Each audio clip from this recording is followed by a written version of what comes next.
Okay, so welcome to this class. Today we are again going to see a few more distance measures.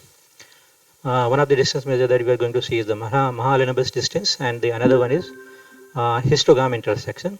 In the last class we have started Mahalanobis distance, but we could not complete. And yeah, so I am again starting it from the beginning. Quickly we will cover the material that we covered in the last class, and then we'll move to the new part of this. Okay, so to understand the Mahalanobis distance, we need to understand these terms: mean, variance, expectation of a variable, covariance matrix. So let us see them one by one. So mean is simply defined in terms of average of all the numbers that you have. So if you have, let's say, the numbers x1, x2, x3, xn, and you want to find out the mean of those numbers, then you have to just sum those values, and then you have to divide by the total number of numbers that you have. Okay, that will give you the mean. This is a simple mean as you have studied in your school days. In the variance, again, it is a kind of average, but it is not the average of the original numbers x. Or you can, in more sophisticated way, you can say it is not the average of the observations that you have, this xi, but in this case it is the average of the deviation that you have, or the square deviation that you have for those numbers from the mean. So you take the deviation, take the square of it, and then you sum all such deviations for the respective numbers, and then take the average. That becomes the variance. Okay, this is one example. In the first example, the data has been represented in terms of only one observation, or it has just one value to represent. In the second case, the data is represented with the help of two values. Right? Okay, like in this case, you can say here you can consider that the example is, let's say, the height of a particular class. Okay, so everybody will height of every person will be represented by just one value. Okay, suppose there are 20 people in the class, and you just go and measure the heights of everybody. Then from every person you are going to get just one value. But let's say every person is represented not just by height, but by height and weight. So to represent a person, you need two values, height and weight. So you can say that the second example is that one, where one axis is telling you the height, another axis is telling you the weight. In this example, on one axis you are plotting the value that you are observing, and on the second axis you are plotting how many times you observe that value. Okay, so that is why you get a structure like this. Now when you are calculating the mean of that, it tells that for both these distributions the mean is coming here. So in this case you have two types of distributions, or these values you have got from the two populations, but both of them have the same mean. This point is the mean for both the distribution, for this also and for this also, because for both of them the mean lies here. But in this case, the data distribution, if you see, so for these points, if you take the average you will find that average will come somewhere here, right? Similarly, for all these points, the average will come here. Okay, and similarly, for all these points, average will come here. So for all these distributions here, the average is different, right? Or the mean point, you can say, is different point. And variance in some sense tells how much deviation you have in the data with respect to mean. So if you just compare these distributions, you can say that this particular this distribution and this distribution has same kind of variance, but if you compare the distribution of this and this, they are different. Okay. Now in this case, in the first case, we have plotted the observations and the count for them. So let's say in a class for height 5 feet there are 20 people. So for 5 feet here, on the y-axis you have gone to the point where you get y value 20, and then you put a point there and then you plot it. Okay, but in the second example, that count has not been plotted. Just to I mean keep this plot simplified, that count has not been plotted. But I mean if you do that, then this plot that you see here in 2D, it will become a 3D, right? It will become like a surface where if suppose you say that for this particular point you have 20 observations, so then on the y on the z axis you can say that 20 is represented, and if you do similar thing for all the points, then it will become like a surface, okay? And that would have been become a little complicated, so that is why just 2D plot has been used here. Okay. Now in this case, in the previous case, when we discussed the mean and variance, remember that all the observations are known to us. All the values for which you are going to calculate the mean, or all the values for which you are going to calculate the variance, all the data points are known. Okay. Experiment. So let's say there is a variable, random variable, which is representing the outcome of this random experiment. Okay. So when you are performing the random experiment, every time you perform experiment, you will get one set of observations. So now if you perform your random experiment 100 times, you will get 100 observations. If you perform it 200 times, you will get 200 observations, and so on. And then based on that, whatever number of observations you have, you can use them and then calculate the average, or I mean you can calculate the mean, or you can calculate the variance. But please remember that here all the observations are not known. Okay. They are the outcome of a random experiment. In this case, we will see later that if you define the mean in this case, it is nothing but the expected value of random variable x. So let's say you are trying to define the mean for random variable x, or in other sense you can say you are trying to define the mean for the values that this random variable is going to hold. And in this whole discussion, you can assume that this random variable is nothing but the height of the persons, right? You have a population, and this x represents the height of individuals there. Okay. So we will see that in this scenario, the mean will become this mean will be nothing but the expected value of the random variable x. Now we are going to define what we exactly mean by expected value, and then we'll see that expected value will be nothing but the mean. And similarly, the variance is also going to be the expected value. In the first case, in the case of mean, it is going to be the expected value of random variable x. But in the second case, it is going to be the expected value of square deviation that these observations have from the mean. Okay. So now let us elaborate more on what we mean by expected value. So if let's say you are using a random variable x and you perform random experiment, and you get a lot of observations for x. So if you let's say that the experiment has been performed infinite number of times, and then if you take the average of all the observations that you got by performing the experiment infinite number of times, whatever you get is called the expected value of that particular random variable. Okay. So in this case, let us say that x represents the height. So here you randomly go out, pick people, and then measure their height, keep recording them, and let's say you measure this height from a lot of people. So if you just take the average of all these values, you can say that is the expected value of the height. Okay.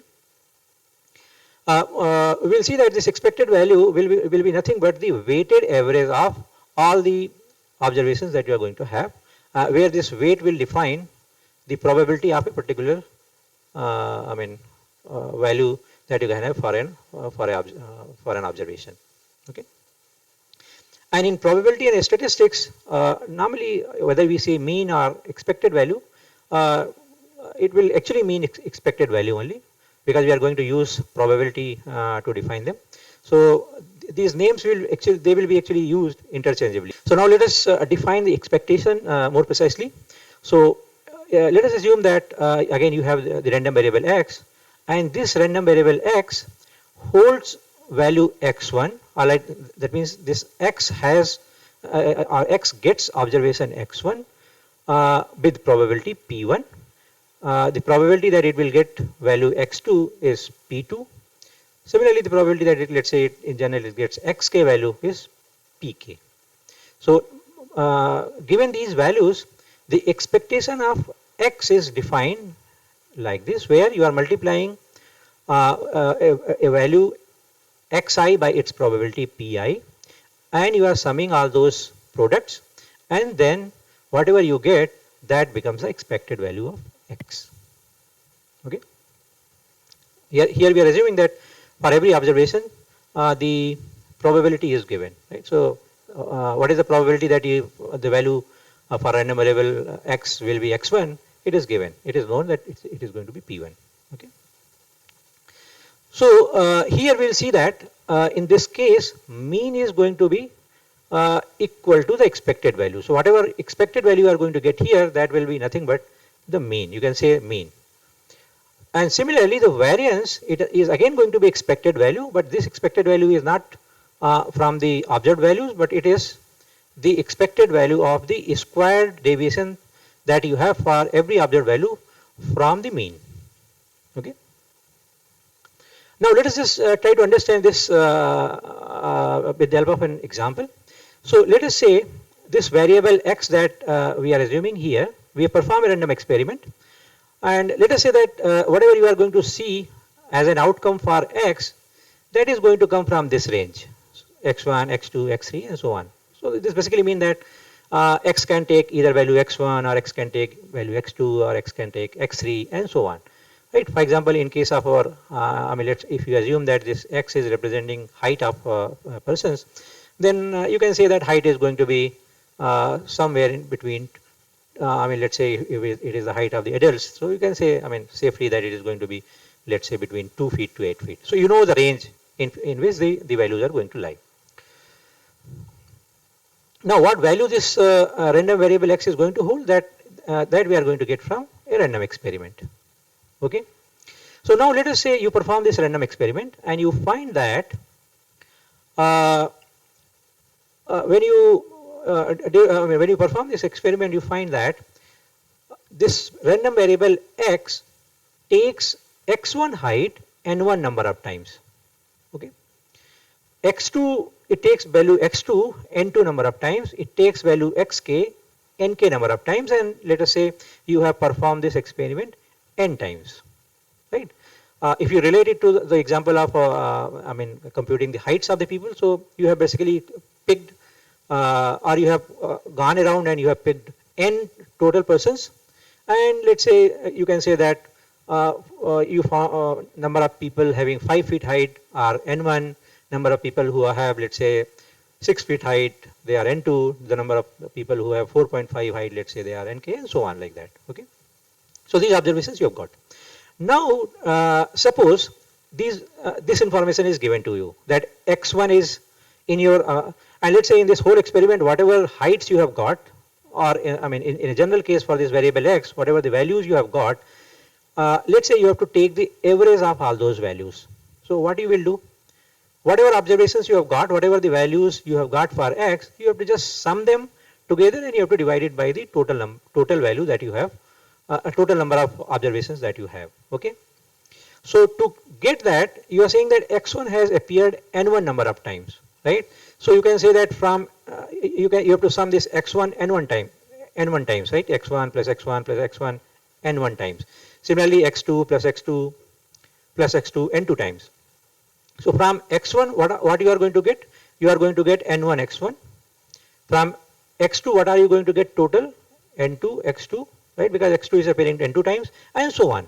So if you have to take the average, basically you have to sum all these values and then you have to divide it by capital N. Okay. So if you see that here, exactly the same thing we have written. So what is the average of all these observations? The average of these observations is the sum of all these values that you are getting divided by the total number of observations, which is N. Okay. Now if you just do little mathematics and separate this N from X, so you can write it as average equal to X1 N1 divided by N, similarly plus X2 N2 divided by N plus X3 N3 divided by N, and so on. Okay. Now for this experiment, you have performed this experiment n number of times and you got x1 n1 number of times, right? So you can say that this is nothing but the probability of x holding x1, correct? Similarly, in this experiment n2, x2 is found n2 number of times, so n2 by n is going to tell you the probability when x is going to, or probability with which x is going to hold the value x2, and so on. Okay, so if you just compare this this line with the definition of the expected value, you find that this is same as what you had in the expected value. So we can write that this expression is nothing but the expected value of x. Okay, so that is why in the previous slide we said that in this case average of the observed values is going to be the it is going to be equal to the expectation of the random variable that you are using there. Okay. Now why I am using here, I am not saying that this is exactly equal to this. I am using this sign of approximation. Why? Approximately that one is same as this one. The reason is that when you say that x1 is going, the variable x is going to have value x1 with this probability. This is in some sense kind of approximate probability, because exact probability you will know if you have measured the value from the entire population. Okay. For example, let's say in our example of height, we want to find out that what is the height of an Indian, what is the probability that an Indian will have height 5 feet. So to define this exactly, you need to know the heights of every Indian, and then only you can exactly tell this. But that is not possible. So we will again always from a population we will select a sample, and then from that sample we will try to model the things. So in this case, to find out what is the probability that x can hold x1, we have limited observations, let's say n1, and from there we are modeling. So we say that if we assume that n is sufficiently large, then we can say that whatever probability you are going to get from n1 by computing n1 by n, this probability is it can actually approximately represent the probability of x holding value x1. Okay, so that is why we just say that this is this line is approximately same as what you are going to write following it. And if you see the in the previous and one more thing you can see here, it says that as this n gets larger and larger, the value that you are observing here, what is the value that you are observing here? The average. As n gets larger and larger, this average becomes closer and closer to the expected value. So if we can assume that we have sufficient number of observations, then we can say that average can be computed just by computing the value of expectation. Okay. All right. In this discussion that we had till now, we were only talking about mean or variance of an individual variable. So, and even though, let's say in this example we had two variables, in this example here we had two variables. Here you are, let's say, representing the values just by x, but here you have two values. To represent every observation, here you need to have two values. You can say that x1 and x2, where x1 is, let's say, in this direction and x2 is here. But when you are computing the mean and variance, we are just calculating the average of, let's say in all these observations you want to find out the mean and variance. So to get the mean and variance, you have to sum the x1 that you are getting from all the points here, x2 that you are getting from all the points here, and then you will divide by the total number of points. So you will get average, you can say average x1 and average x2. That will define the let's say mean R average for these observations, right? But when we calculated average or mean for x1, we only considered the values of x1. When we calculated the mean or average for x2, we only considered the value of x2 for all the points. Okay. Now here we are going to discuss in case of covariance, we are going to discuss the association of two variables, and in this case we are going to see check if two random variables are given, how do they change together. Okay. So here we are actually seeking to determine the correspondence between the deviation and y. So when you have two observations, or every observation represented using two variables or two random variables, how many different types of association you can have? So you can have association of x with itself, or y with itself, or other two associations you can define, which is one when you are comparing x and y, or when you are checking the nature of x and y together, and another when you are in first case you are checking x with respect to y, and then in another case you are checking y with respect to x. Right? So there are four possibilities. So when you are computing the covariance of any variable with respect to itself, it is nothing but just the variance. So when you are calculating covariance of x with itself, this defines covariance xx, which is nothing but the variance of x. Similarly, when you define covariance of y with respect to y, then it is nothing but the variance of y. For these two values, you get covariance, because here you are checking how the relationship between the two variables x and y. In the first case also you are checking x and y. Here also you are considering x and y. In this case you are seeing x with respect to y, and in this case you can say y with respect to x. But we will see that ultimately what you are going to get for these two cases, it is going to be same.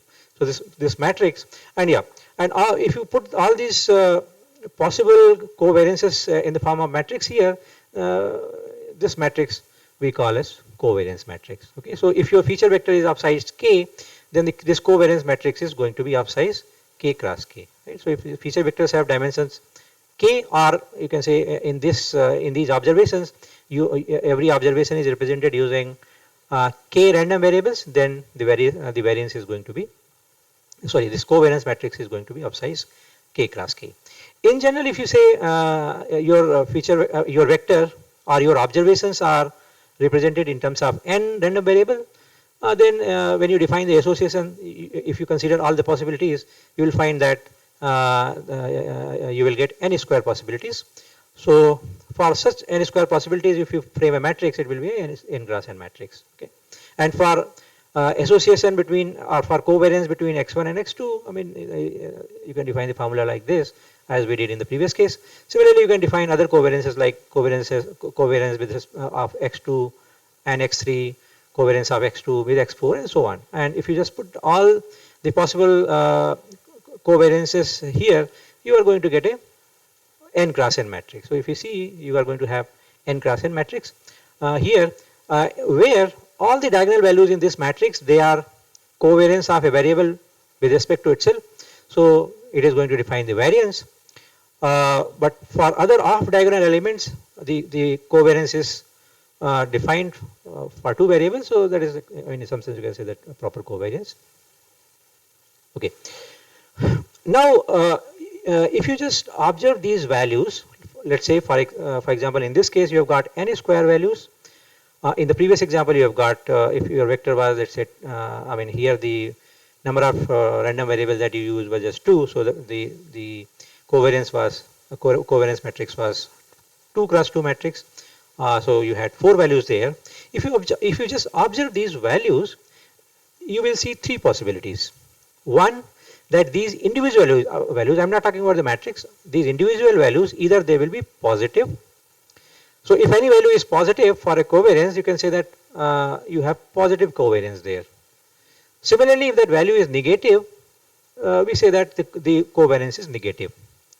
If you have zero covariance, I mean the value is 0, then we can say that the covariance, we have 0 covariance. Now what is the significance of these values here? I mean these signs here for positive, negative are 0. So when the covariance is positive, this basically tells that the two variables or the two random variables for which you have calculated the covariance, they tend to show the similar behavior, or you can say they tend to vary in the same manner. So if one is increasing, other will also increase. If one is decreasing, other will also decrease. But if the covariance is negative, this basically tells that the two variables that you have considered, they tend to show opposite behavior. Opposite in the sense that if one is increasing, other will decrease. And if you are getting 0 covariance, this basically tells you that the data with respect to those two random variables is not related. Okay, it's uncorrelated. And again, I'm just repeating that these positive, negative, or 0, you are checking for a particular variance or for a particular covariance, right? So in a matrix, if you have a 4x4 matrix, you will have 4 values. So out of those 4 values, some might be positive, some might be negative, some might be 0. So suppose any value is 0 there. So with respect to that value, you have to find out what are the variables, and you have to say that with respect to those two variables, there is no correlation in the data. Correlation may exist with respect to other variables. For example, you have x1, x2, and x3. So x1 and x2 might be correlated, but x1 and x3 may not have any correlation. Okay.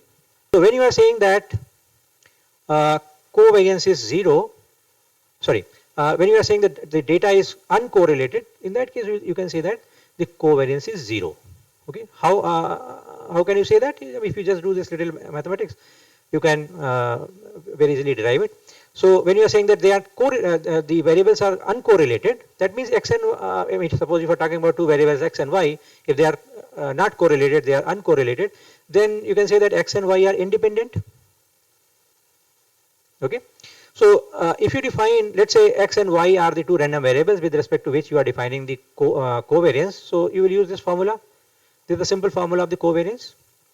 Now in this covariance, you can simplify, and in place of x minus mu x, y minus mu y, you can just expand this. So you will get this expression.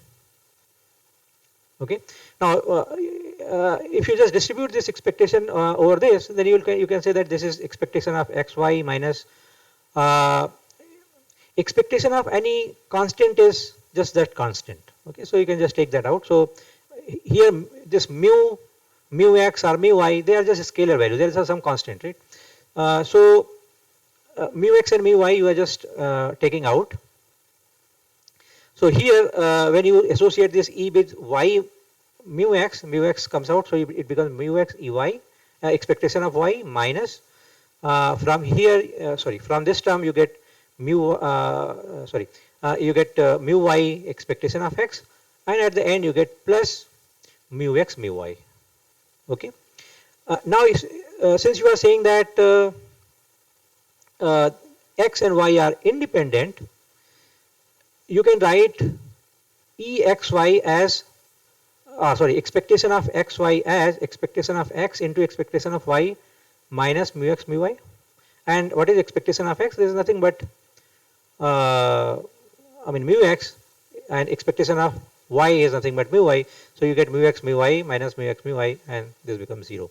And here I didn't just tell. So when you are moving from this step to this step, you'll find that if you just replace this ey by mu y or this ex by mu x, one of these terms will get cancelled from this term. Okay, so you can say that this term and this term, they get cancelled. So what you get here is just this value and this value, where you are replacing ey by expectation of y by mu y. So ultimately you get 0. So like this you can show that if the two random variables are independent, you get value 0. But with the help of this counter example, you can say that covariance might be 0 even though the values are the random variables are related to each other. For example, in this case, if you see, let's say you have a uniform distribution between minus and 1, and you are let's say distributing these values with the help of this equation y equal to x square. So since all these values that you are going to get by y equal to x square, they are going to be related, because given x, y is defined by this equation. So it's a very clear-cut relationship between x and y. But whatever distribution you are going to get for this, if you just see, if you take those points and then calculate the covariance, you will find that that will be 0, right? So those are covariance is 0, but the data is highly correlated. So that is why inverse is not always true. Okay, these are a few examples where we can understand what is the meaning of positive covariance, negative covariance, and zero covariance. In this particular example, you see the, I mean, if you, let's say, assume that these observations have been represented using two random variables, x and y. So you see that when x is increasing, y is also increasing. That is why you see a trend in the data like this, right? So since you are saying that when x is increasing, y is increasing, for such distribution, if you calculate the covariance, you will see that it will be positive covariance. Okay. In this example, if you see, when x is increasing, y is decreasing. Okay. So for example, if you just compare this point and this point, so for these 2 points, x is increasing, but y is coming down, right? And that is in general true for most of the points here. There might be some few points where this is not holding, but for most of the points, it is true, and that is why you see a trend in the data in this direction. So whenever you see such thing, you can say that you are going to get negative covariance, or otherwise you can see if you have negative covariance, you will have the distribution like this. In this case, you see there is no relationship. You don't see any trend, increasing or decreasing trend. So this is an example of the data distribution where there is no covariance. The variables x and y here, they are not related to each other at all. Okay, fine. Now let us consider that when you calculate the covariance matrix, you just get a diagonal matrix. You just get a diagonal covariance matrix. That means off diagonal elements are 0. And what are the what are the representations you are getting, or what is the what information basically you get from those off diagonal elements? The covariance. And if they are 0, this basically means that the random variables that you are using in your observations, they are not related to each other. They are uncorrelated, right? Because nowhere you are finding in your matrix that off diagonal elements are non-zero. Okay. Now this is the most important part of this whole discussion, and just to actually get this, we have discussed all that. So if you calculate the inverse of the covariance matrix, which is also sometimes called the concentration matrix or the precision matrix, this shows partial correlation. Okay. The property of the inverse of the covariance matrix is that it shows partial correlation. Now the meaning of partial correlation we will clear from the next slide. So these partial correlations, so in general, if you see the covariance matrix represents relation between all variables, while what you see in case of inverse covariance matrix, it represents the relationship locally, or you can say it represents partial relationship or partial correlations, and those partial correlations we'll see will be with respect to neighboring variables that you are going to have. Okay. So let us see this example here. So this is an example of covariance matrix, and if you take the inverse of this covariance matrix, you see this. Okay. Now in covariance matrix, you see there are a lot of points where you have high value. Like for example, if you see this scale, this red is showing the highest value one. Okay. So a lot of points you have here in this where you have red value. What exactly you mean by getting a red value at a particular place? That means let's say suppose consider this particular point where you have a high value. This means this particular variable here and corresponding to this the variable here, they are, let's say that is x and this is x prime, they are highly correlated. Okay, because this covariance tells the correlation between the two variables. If you see a very high value here in the diagonal is telling the value for the variance. So it is nothing but, I mean, so from here not getting anything about the covariance. High value in the diagonal is telling that the variance is very high, but nothing about the covariance. To see the covariance, you have to go to the off diagonal elements and you have to see that. So in off diagonal elements, if you have any very high value, so corresponding to that, whatever random variables you have, you can say that they are very correlated. Okay. Now if you compare this matrix, covariance matrix, with this inverse covariance matrix, you see that most of the off diagonal elements which were very high here, they have gone low. I mean, the color here has become white, and white is representing 0. Okay. What are the places you are getting high value? You see there are some clusters about this diagonal axis where you are getting the high value. For example, there is a, let's say, one place here you are getting some high values. Similarly, there's this one place where you are getting the high values, and so on. So when you are getting high value near diagonal, if you go to their corresponding variables on x and y axis, you will find that in your complete observation they will be neighboring to each other, right? For example, let's say you are saying that you are getting a very high value here, this particular point. If you are able to see this particular point, suppose if you go to this blue point here, first, in the same row, this blue point has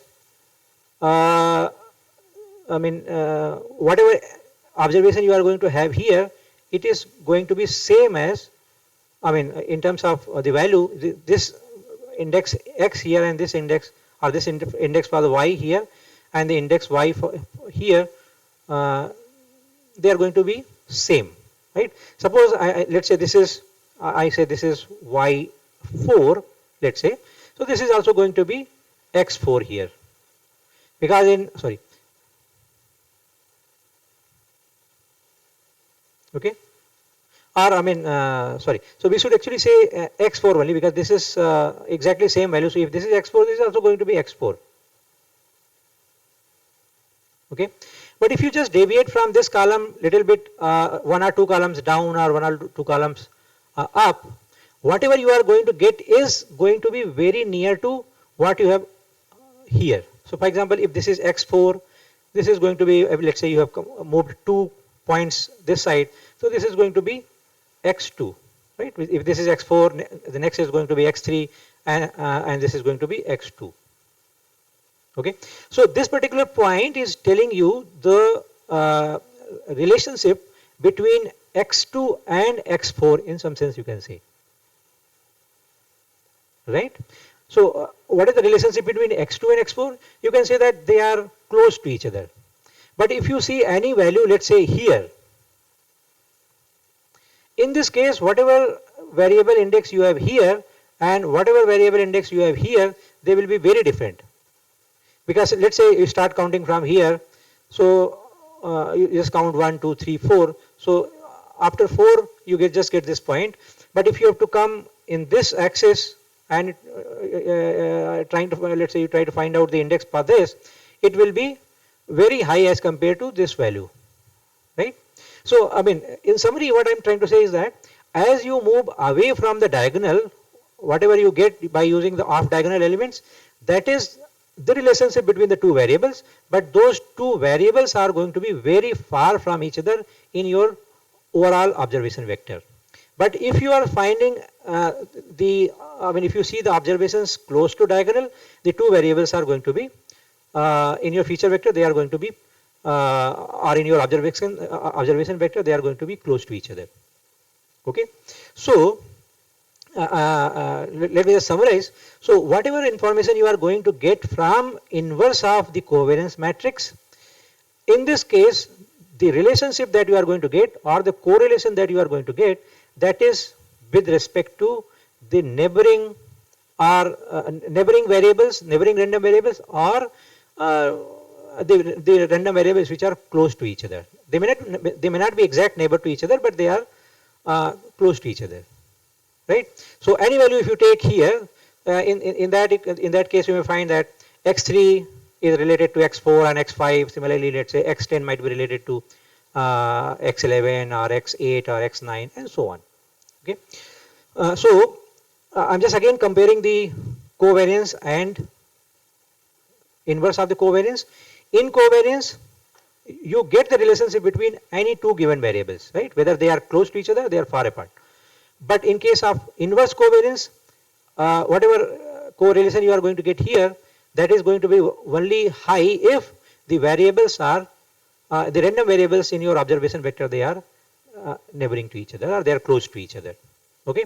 Now, how does this help? So, if you remember when we defined the quadratic form distance, we said that we give more weightage to the bins or the features which are close to each other, less weightage to the features which are far from each other. Okay. So, let's say you want to define the weight value for some problem where the two neighboring bins or the features or the random variables which are near to each other need to be given more importance compared to the one which are far. Then in that case, you can define the weights just with the help of the values that you have from the inverse covariance matrix. Okay. Again, I am just repeating. When you are going to prefer covariance matrix and when you are going to prefer inverse covariance matrix you can prefer when any relationship is important. Any two variables, if they are related, you want to make use of it, then you can directly use the covariance matrix. But if you are only interested in the correlation which is existing among the variables, random variables which are like in your observation vector near to each other, then we should calculate the we should calculate inverse covariance matrix, and whatever observation you are getting from here, that we should use for weight. Okay. So in both the cases, whenever you are associating variable x1 with x2, whatever the correlation you get or whatever covariance value you get from these matrices, they can be directly used as the weight. They can be directly used as weight. Okay. So in case of Mahalanobis distance, this whole exercise actually we were doing to define the Mahalanobis distance. Mahalanobis distance is also a quadratic form distance, but in this distance, this matrix A, the weight matrix A, is defined by using the inverse of the covariance matrix. Okay. So indirectly you can say that Mahalanobis distance should be used in cases where two neighboring random variables in your observation have their relationship is more important as compared to the one which are far apart. Okay. So this whole exercise was basically done to define this inverse of the covariance matrix, right? I hope you got it. Okay. Now, very quickly, I'm just going to go through another distance measure, which is called histogram intersection. As you say, this is histogram intersection. It's obvious that you are going to use this distance measure for comparing two histograms. Okay. And please remember, all the examples that we have seen till now for the histograms, they were all coming from the images. Okay. But it is not necessary that histogram will be only for the images. Histogram can be defined for in many other applications. For example, for a given set of for a given, let's say, text material, you can define the histogram. You can just count how many words are there in the, what are the different words in your text material, and then how many times a particular word is appearing in your material, and that can define you the frequency of every word, and that can be considered as a histogram. Okay. So histogram can come from various applications. Now, if you have your features or your observations represented in terms of histogram, then how to compute the distance between the two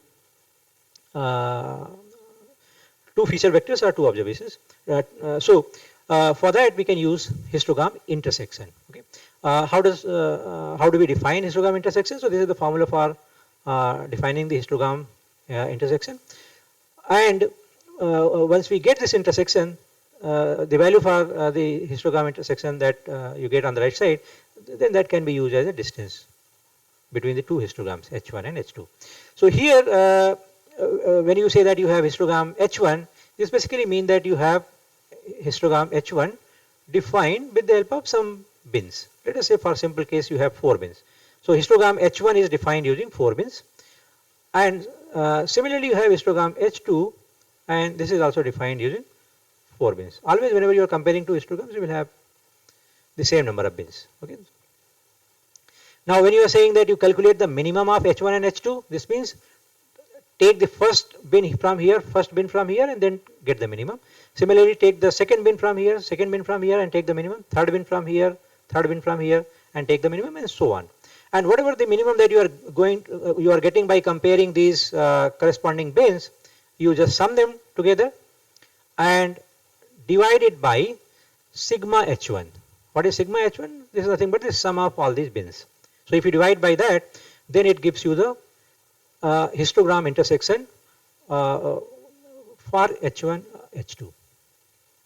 Okay, and if you see this formula, if you divide it by H1, you are going to get a different value. If you divide it by H2, you are going to get a different value, right? And we are assuming here that sigma H1 is different compared to sigma H2. Sigma H1 and sigma H2 are not same. Sigma H1 and sigma H2 are not same. We are assuming here. So if we have sigma H1 not equal to sigma H2, then in that case, the distances that you are going to get here, when you are saying dH1 H2 or dH2 H1, they are going to be different, right? So intersection of H1 with H2, which is defined here like this, but when you say intersection of H2 with H1, in that case the denominator will be H2, and H2 has a different value than H1. So you can see that this distance measure is not a symmetric distance measure, okay, because distance from H1 to H2 is different from what you get from when you compute between H2 and H1. Okay, so it is not a symmetric distance. So since it is not a symmetric distance, you can say that it is not a metric distance, because if any distance measure has to be a metric distance, it has to satisfy four properties that we discussed, and one of them was the symmetry property of symmetry. So in this case we find that they are non-symmetric. So then this measure is not a this measure does not define a metric distance. Okay. Now if we assume that the value of H1 and H2 is same, okay, the value of sigma H1 and the sigma H2 is same. In that case we can say that denominator whether you put H1 or you put H2, it is going to give you same value. Okay. So in that case we can say that this matrix this measure becomes a symmetric measure, and in this specific case we can say that this becomes a metric distance. But in general, I mean, if you are asked whether the histogram intersection is a metric distance or not, the answer is no, because it doesn't follow the symmetry property. Now here there are some cases where sigma H1 and sigma H2 will be actually same. For example, let us say you are comparing the histograms obtained from two images. Okay, let's say this is one image 1 and this is another image 2 here. Both are 20x20, so you get 400 pixels from here, 400 pixels from here. And when you make a histogram for any given image, what are these values that you are keeping here?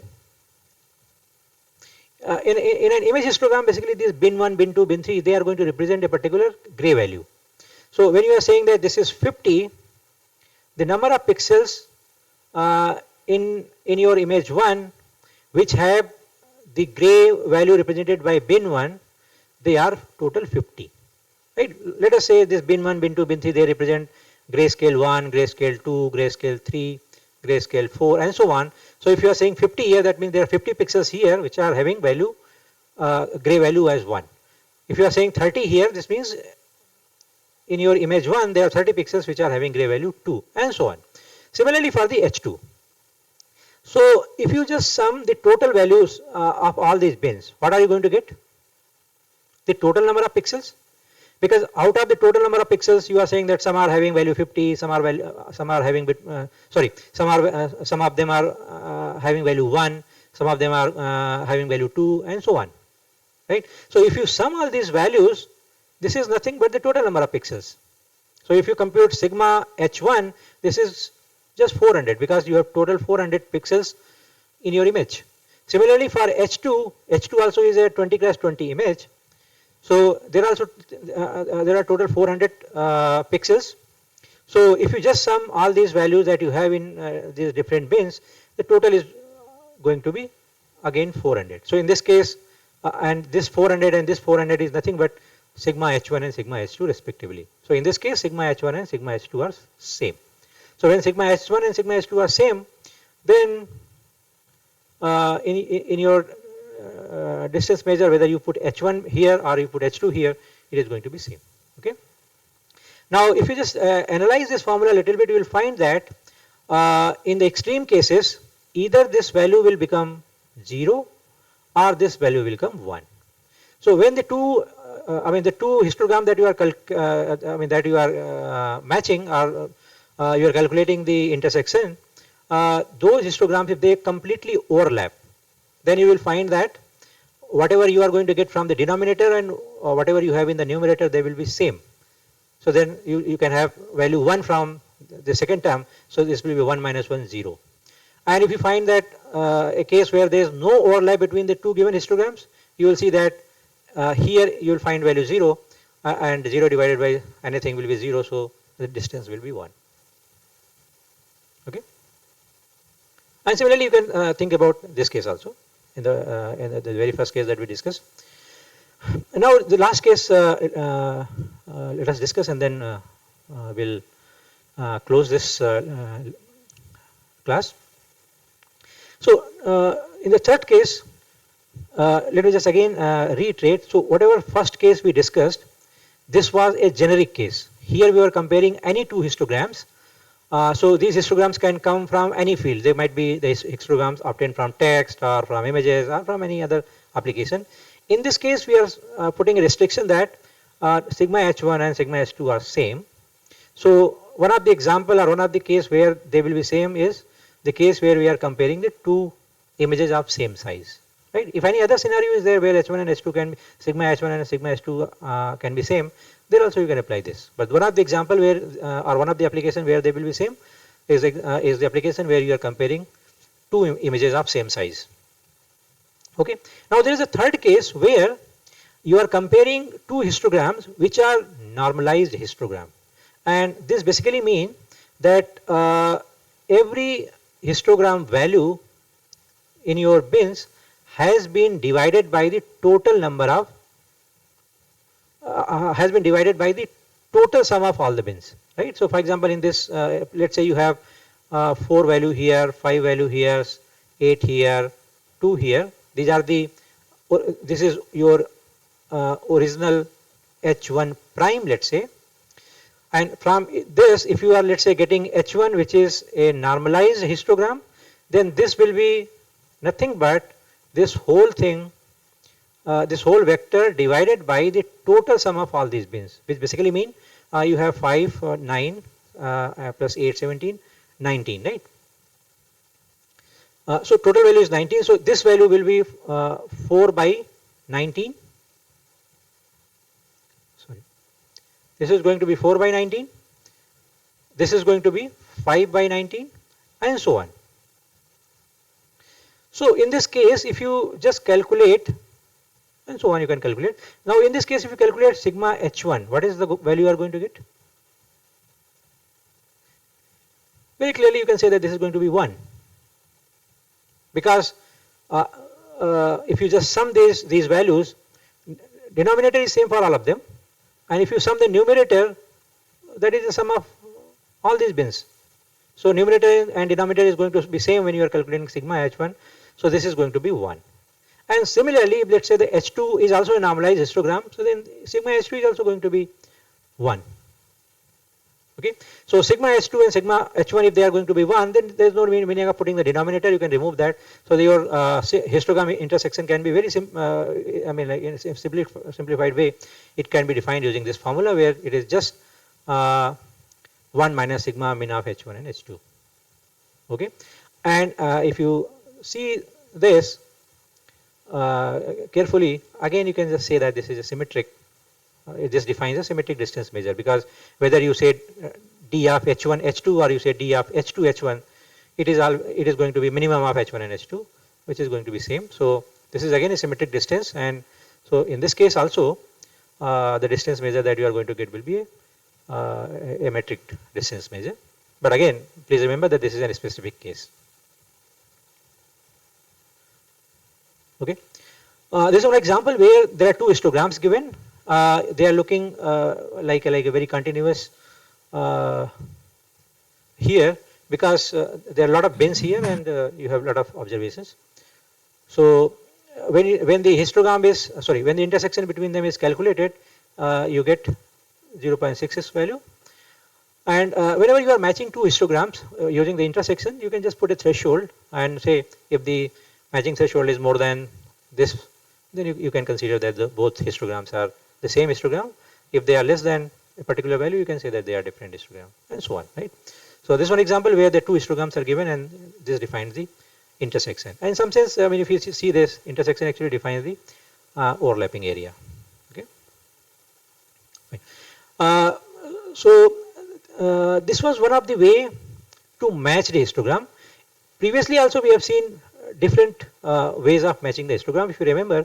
So if a histogram can be considered a normal feature vector, where just those bin values are just representing one feature, then any distance measure that we have discussed can be applied. For example, Euclidean distance can be applied, Manhattan distance can be applied, or city block distance can be applied, right? Any distance can be applied.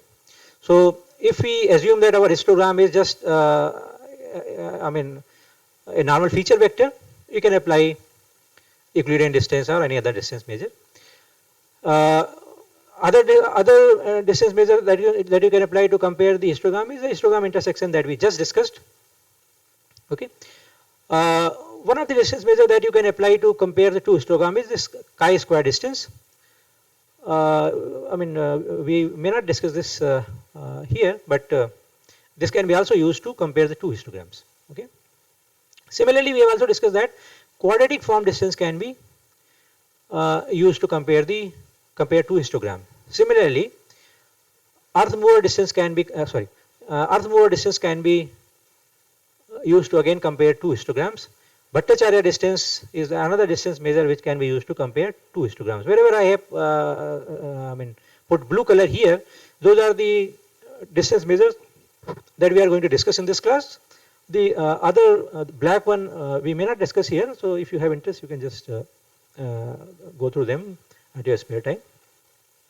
Now, when we are going to use these distance measures, histogram intersection or Euclidean distance, when you are computing them, they are some sense faster to compute. If you compare with, let's say, quadratic form distance, you are actually multiplying the vectors with the matrix. So a lot of multiplications are there. So if you compare, let's say, these quadratic form distance with other distance measures that I am saying you can use for comparing the histograms, then comparatively these distance measures are going to be faster compared to let's say the quadratic form distance.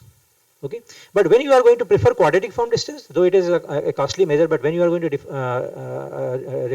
when you are going to use it, when you are going to use this property that neighboring bins are representing same kind of feature, if you want to explore that property, then actually you should use the quadratic form distance. Same is actually true for the earth mover distance as well. Alright, so depending upon the application and how much time you can give for the calculation, or how much memory and all those things are available, based on that you can choose one of the distance measure.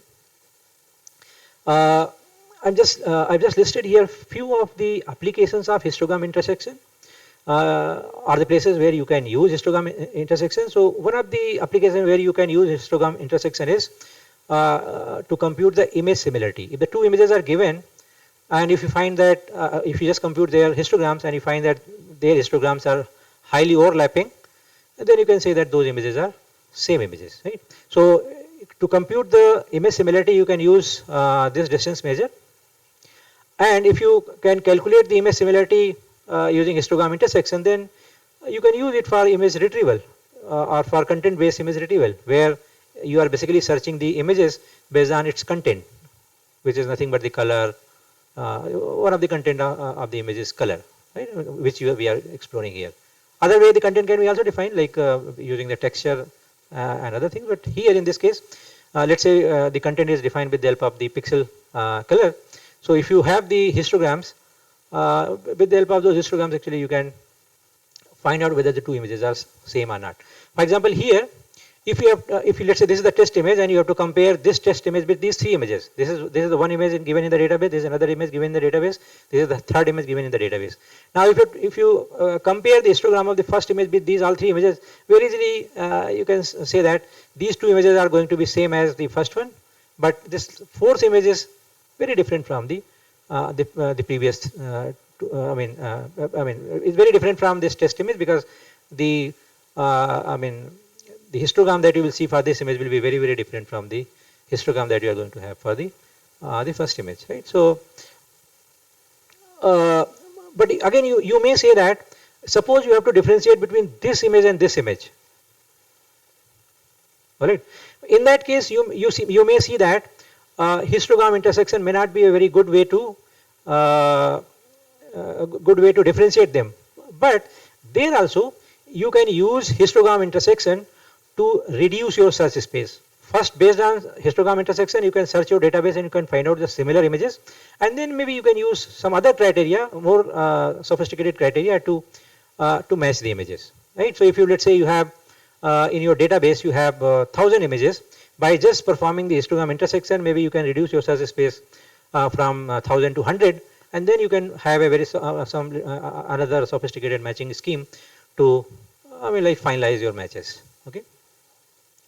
So one of the application where this histogram equalization can be used is computing the image similarity, or in case of content based image retrieval. Another application of this is in finding out the change detection. Okay. So for example, let's consider you have fixed a camera somewhere, and when you have a static camera, you know that always it is seeing a same area. Okay. So now let's say you are using this camera for security purpose. So let's say in the night, in front of your door, nobody is there, right? So it will be capturing a kind of fixed kind of image, and if you calculate its histogram for the longer duration, the histogram will be same. But let's say suppose somebody suddenly comes in front of the camera, they will find that the image will be very different. So if you calculate the histogram of